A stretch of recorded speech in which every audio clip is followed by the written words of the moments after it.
Hello everyone, welcome to Wings Ekodan. My name is Princey and as you guys know, I am taking the English part of your upcoming examination. Before just starting with this video, I really want you guys to take the screenshot first.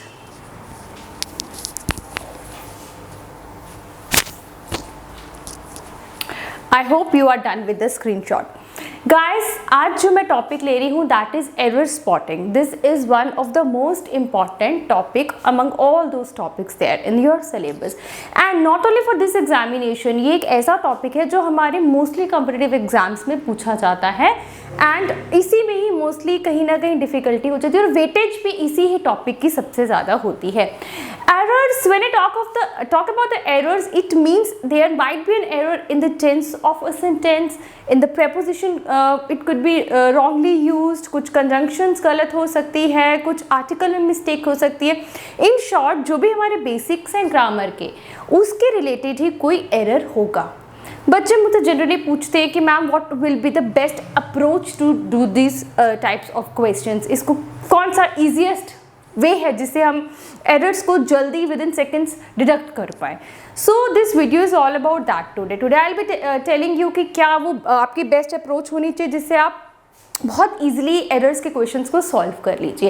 And guys, as I have already said in my last videos, don't take English lethargically guys, because आप लोगों को you guys think ना कि English तो हम बचपन से करते आ रहे हैं तो कहीं ना कहीं will do it like paper के पहले, एग्ज़ाम के थोड़े दिन पहले, but it is not like that. ये जो है ना कम्पिटिटिव एग्जाम का syllabus, this is not like you have done in your previous classes. ये थोड़ा ज़्यादा लेवल का रहता है, इसके लिए you need practice. Daily basis पे प्रैक्टिस बहुत ज़रूरी है because it won't be very easy for you as your exams will be approaching. So I really request you guys, उसको इंग्लिश को डेली नहीं तो यार 2 दिन में एक बार ज़रूर टच करिएगा.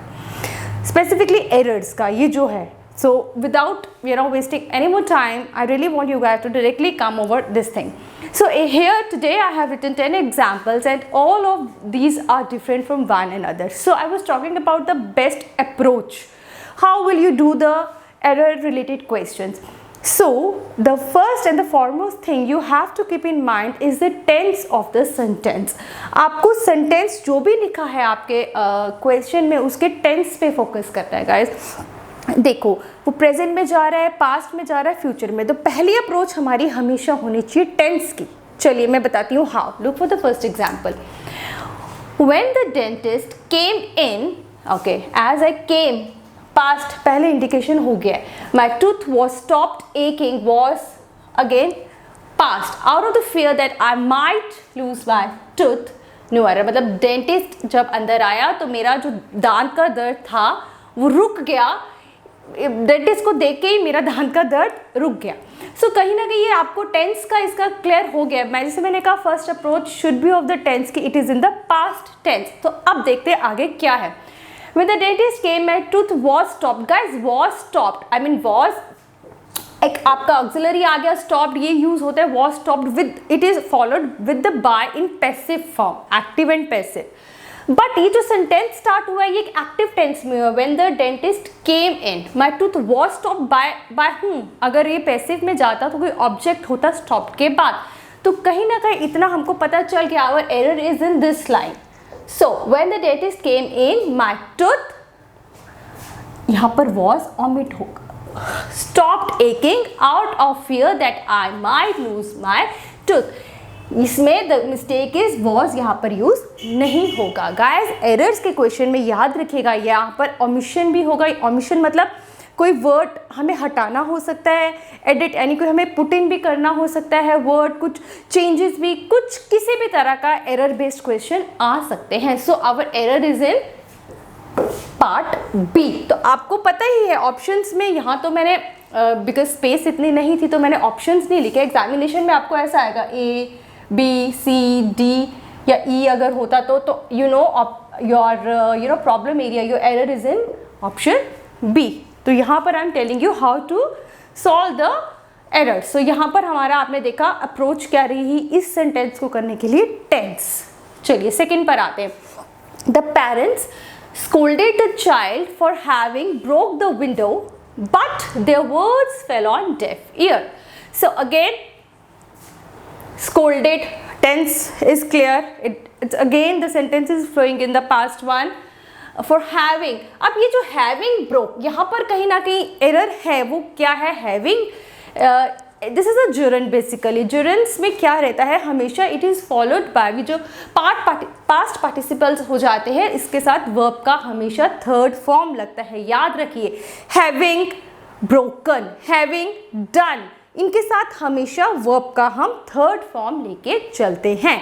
सो हमेशा हैविंग के साथ when you talk about it, it is always followed by the third form of the verb. So the problem is here, for having broke नहीं, for having broken.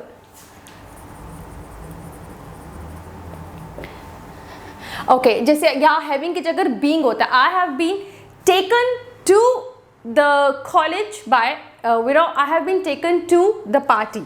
I have being taken. being के साथ भी third form of the verb use होता है, having के साथ भी third form of the verb use होता है. जिरंट और ये पार्टिसिपल्स के साथ we use the third form of the verb. So again यहाँ पर टेंसेस का ही इशू है. वर्ब्स, टेंसेस, ये सब इंटर रिलेटेड है. वर्ब्स आएंगे तो टेंसेस आएंगे ना.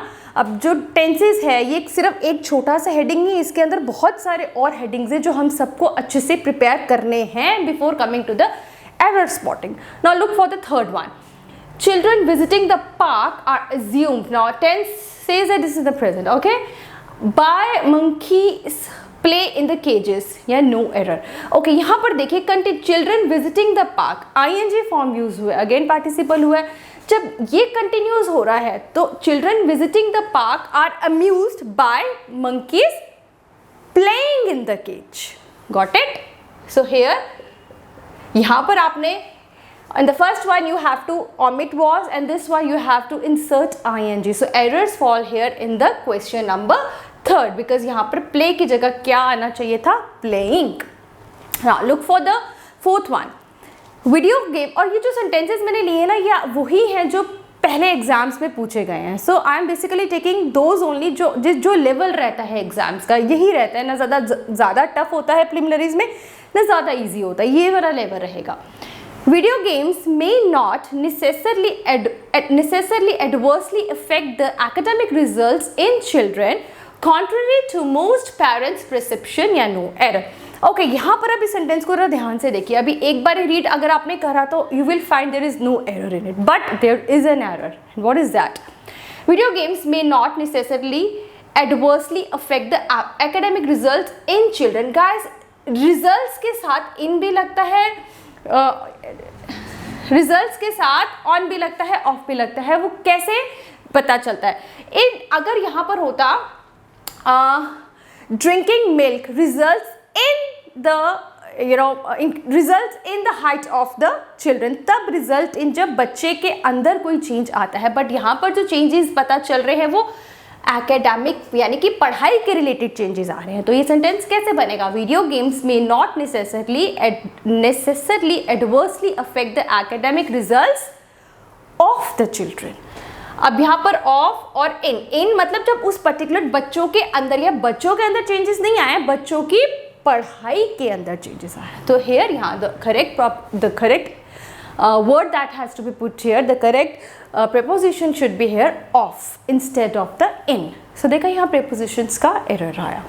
तो now similarly next one, it was evident that a man could not control his emotion as he thanked the donor's family for saving his life. You know, this is in past. It was evident that the man could not, again correct, control his emotion as he thanked the donor's family for saving his life. इस sentence में कोई error है? मैंने 2 बार read करा proper धीरे धीरे. Yes, इस sentence में कोई भी एरर नहीं है. सो यहाँ पर हमारा ऑप्शन ई आएगा. There is no error in this sentence. देखिए, ज़रूरी नहीं है एरर हमेशा रहेगा. अभी एग्जामिनर बड़ा चालाक होता है, वो स्पेसिफिकली 1-2 अगर ये प्रिलिमिनरीज में पूछे जाएंगे तो ये 5 नंबर के आएंगे. तो इसमें कोई ना कोई एक सेंटेंस ज़रूर ऐसा होगा जिसमें कोई एरर नहीं होगा.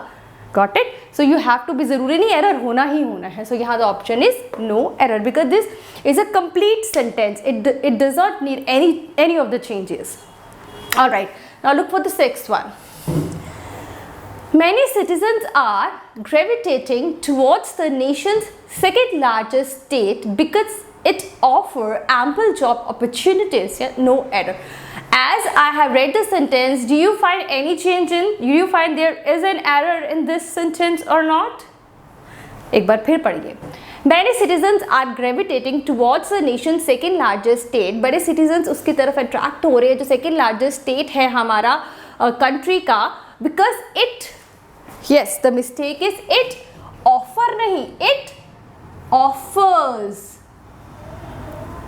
Because यहाँ हम बात कर रहे हैं it, this is a singular, and the first rule of the tense, if the noun or the pronoun is singular, the verb is also singular. So obviously यहाँ it एक चीज को रेफर हो रहा है, it के साथ offers. So again the mistake approach, best approach should be the tense. Mostly tenses के related होते हैं जो errors होते हैं. So यहाँ पर आपको पता चल गया what is the error in sixth one. देखिए अगर आप आराम से करेंगे तो कोई भी मुश्किल नहीं लगेगा. अगर आपको पता है कि एरर्स कहाँ पर, मिस्टेक कौन से पार्ट में है, तो इजीली आप एलोकेट कर पाएंगे. Now the seventh one. By early next week, the state government is likely to declare a drought in 8,000 villages. No error. Okay, यहाँ पर एक बार फिर रीड करते हैं. By early next week, got it? The state government is likely of declare नहीं, likely किसी चीज को करना, करेगी. He is likely to declare. Very nice. तो आपको पता है likely के साथ जो added preposition होती है, compound preposition होती है, that is to. Likely to. Always likely to. Likely to वो announce करेगी. Likely to declare a drought in 8,000 villages में उन्होंने बोला है कि आ सकता है, सूखा पड़ सकता है. Okay, the next one, eighth one. So this is again here the preposition error is of the preposition. So next one. Everyone who visits Singapore is impressed by its cleanliness, which is mainly a result of rigorous implementation of their strict laws. No error. Okay, kindly read it one more time. Everyone who visits Singapore is impressed by its cleanliness. Obviously, it is a beautiful and a clean city, which is mainly a result of rigorous implementation of its law. Of their law. यहाँ their law की जगह मेरे से भी सही निकल गया था. Of its law.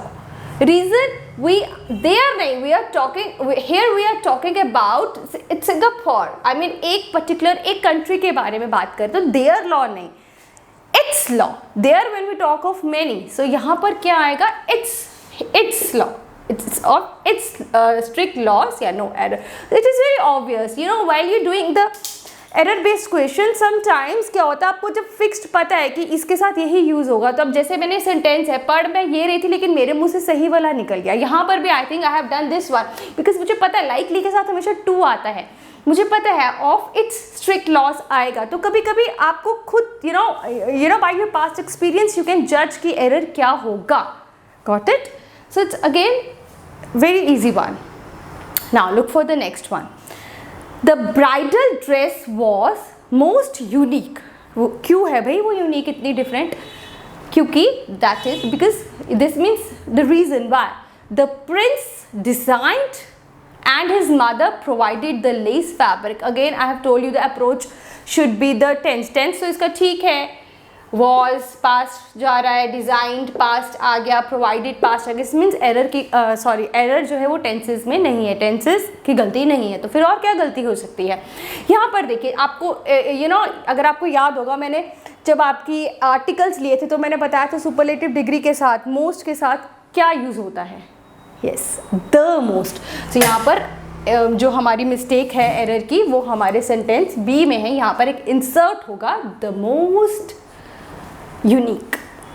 अपने आप में जो एक चीज़ होती है सुपरलेटिव डिग्री के साथ हमेशा हम द यूज़ करते हैं. So this is also very easy because अगर आपको you have the thought knowledge of the preposition tense, वही सब चीज़ें रिपीटेड होती हैं एरर्स के क्वेश्चन में. So this one again an easy one. Eating a lot of processed meat can lead to micronutrients deficiency and cause hunger. No error.